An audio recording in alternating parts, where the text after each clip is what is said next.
In this video, I will show you where you can find different type of fonts for free. At the end, I will show you how you install and use it into your PC.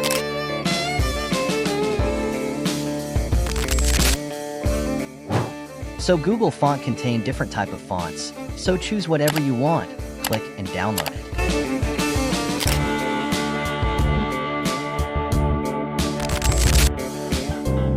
In this website, you can choose any type of fonts here in this table content.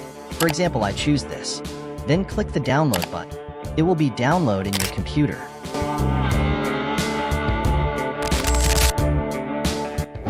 This websites contain unique type of fonts. Usually these fonts are used in the movie posters. So choose any font and download it.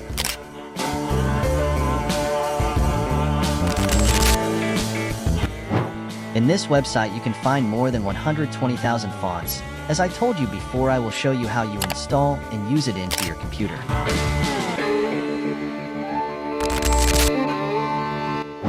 This website contains fancy fonts, and by the way, it is my favorite website for free font. And also, I recommended you to download from this website. It is completely free. Now let me show you how to install it. Choose the font that you download, and usually downloading a fonts file contain more than one font style. So click any style and go up and click the install button. It will be installed automatically in every software that you use. To find the installed fonts, just search it by its name.